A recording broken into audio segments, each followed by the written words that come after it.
हमारे इस channel DJ Balkrishna entertainment official को लाल बटन दबाकर सब्सक्राइब करें और साथ में घंटी के निशान को दबाना ना भूलें ताकि सभी नए ऑडियो वीडियो आप तक तुरंत पहुंचे बिल्कुल मुफ्त।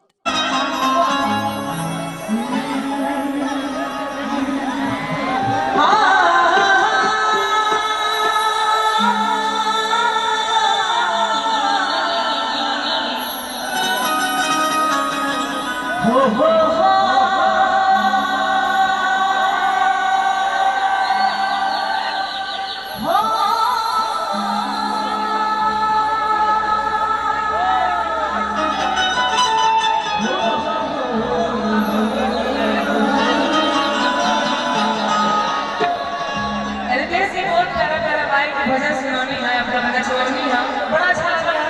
हम आप लोग को लाइन कहे के बाद देहिया जमाना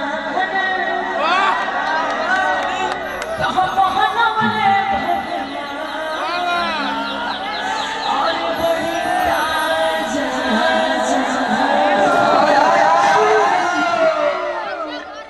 थोड़ा थोड़ा एंजॉय करेंगे और थोड़ा सा वैल्यू थोड़ा उठा दीजिए। देखिए हमारे म्यूजिशियन लोग को सुनाई नहीं दे रहा है, मुझे तो परफेक्ट सुनाई दे रहा है।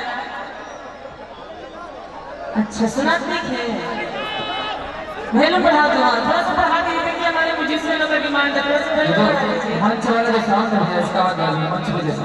हाँ फिर बढ़ा दीजिए। ए रसगुल्ला ये इनका नाम रसगुल्ला है और इनकी शादी हम जलेबी से करवाने वाले हैं। क्या बात है।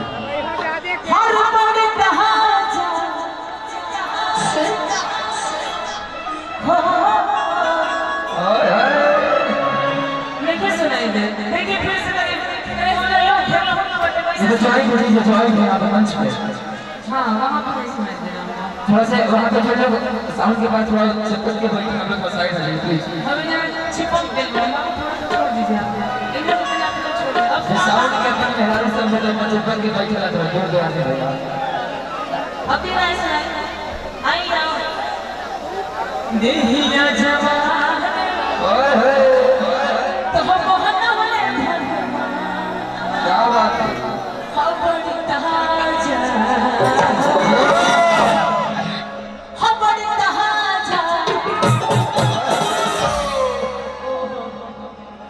भाग से मिले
खींच के गिरा देंगे तो अब प्यार की खुमारी चाहा और बुझा लचारी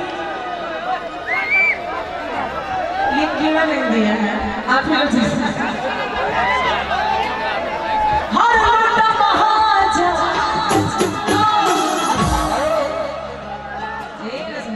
तनी एंजॉय करा हर लौटा महाजा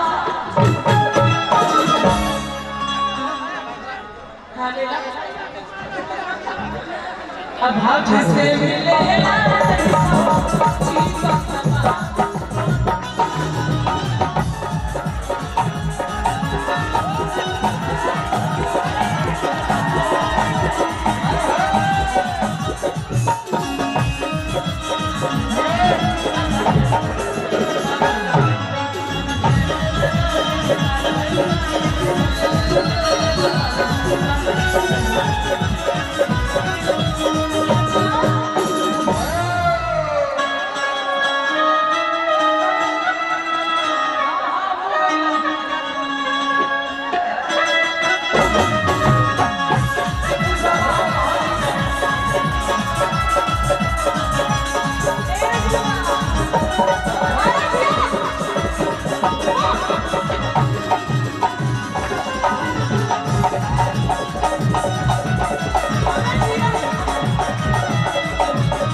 झटका देंगे तो हम गिर जाएंगे और गिर जाएंगे तो हम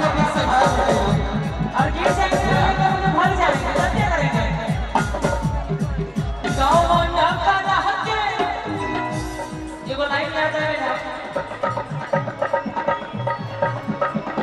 सोहर कुमार लक्ष्मी जी अगर हो तो बीच के पास चले जाइए गाँव में का रहत के ए राजा चले